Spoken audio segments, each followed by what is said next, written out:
Bitcoin is God's money. Money is the root of all evil. It's addressing the broken fiat system. Most people misunderstand this. It's not money itself that's the problem. It's the people who are corrupted by money that causes the evil. Throughout history, people have been using all sorts of items to exchange value with one another, whether it be seashells, salt, livestock, and precious metals as currencies.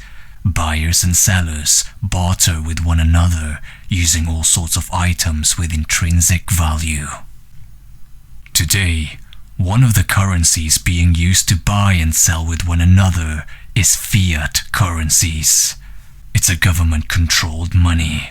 In UK, the fiat currency is Great British Pounds. In US, it's US dollars. They're all government-issued money. And that right there is the root of evil. Because when one centralized authority controls the money, it is susceptible for manipulation, inflation, and debasement. Manipulation. Your government manipulates the currency by having the ability to restrict capital flows to certain individuals, companies, and countries. For example, the US told Saudi Arabia to sell their crude oil in US dollars so that the US dollar can stay relevant to the world. In exchange, the US gave Saudi Arabia military aid. At the time, Saudi Arabia's military were weak, which meant they weren't capable enough to protect their resources.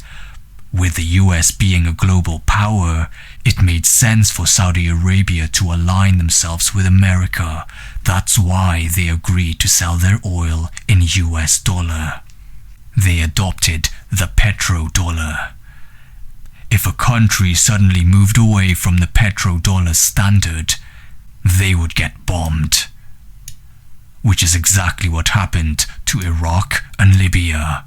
And Iran didn't get bombed, but they got sanctioned. Inflation. Your government causes the price of your goods to rise over time, which means your money loses purchasing power.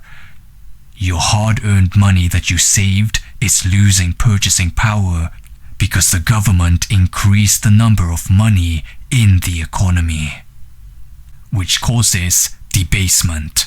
They debase their own currencies by printing money out of thin air. If everyone has more money nowadays, that would mean they could afford to buy up a bunch of houses, food, and overall supplies just for themselves, leaving the poor with nothing. So to counter that, the market increases the price of houses, food, and overall supplies so that no one can buy them all up. That is inflation and the cause of currency debasement. It hurts savers and those with fixed incomes, but it benefits debtors and asset holders. In other words, every time the government debases their currency, the poor gets poorer and the rich gets richer. The poor person saves in fiat currencies, while those who are the closest to the money printer, as well as those who own hard assets, they get richer. You're there slaving away at a job, saving as little money as you can, while governments sit there with their money printers, printing more money than what you could ever acquire in a year, which they can print in a single day. They don't even have to work as hard as you. It's really just them adding more zeros on a computer.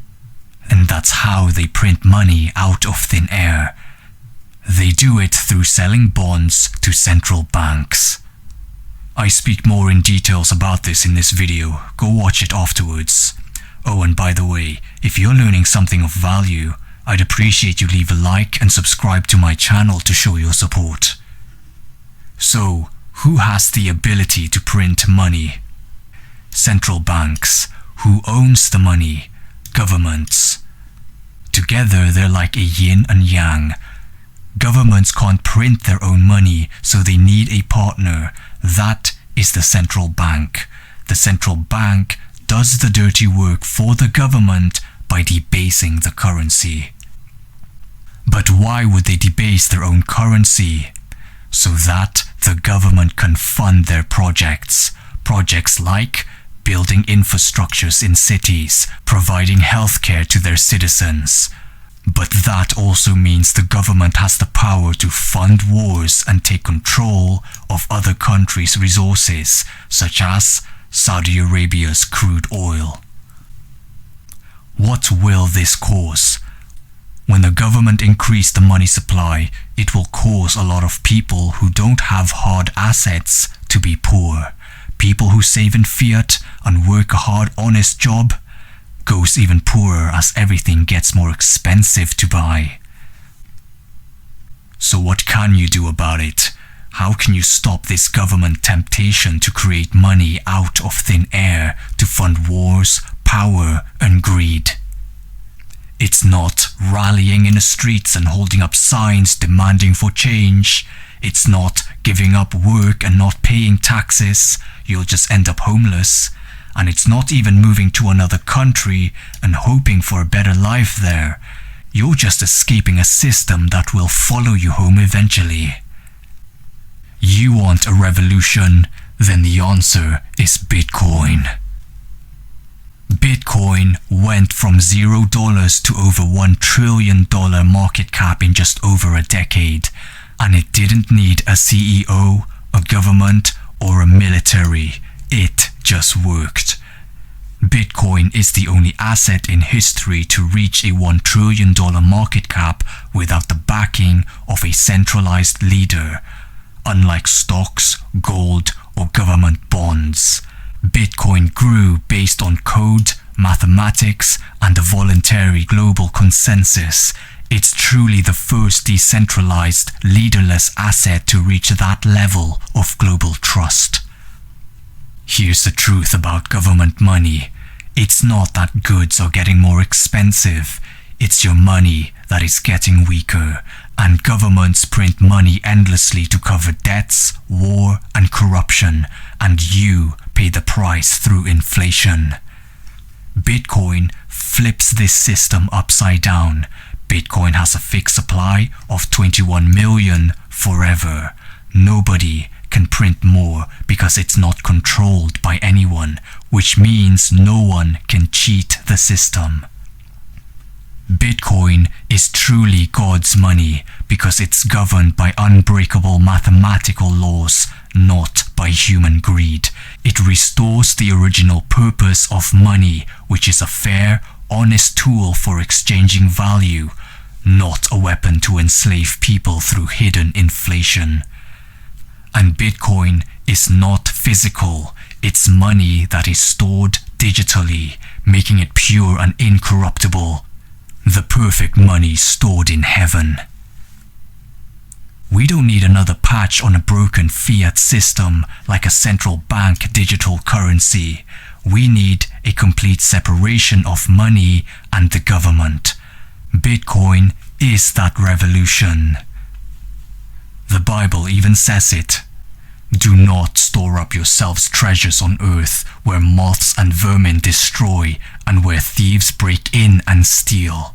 But store up yourselves treasures in heaven, for where your treasure is, there your heart will be also.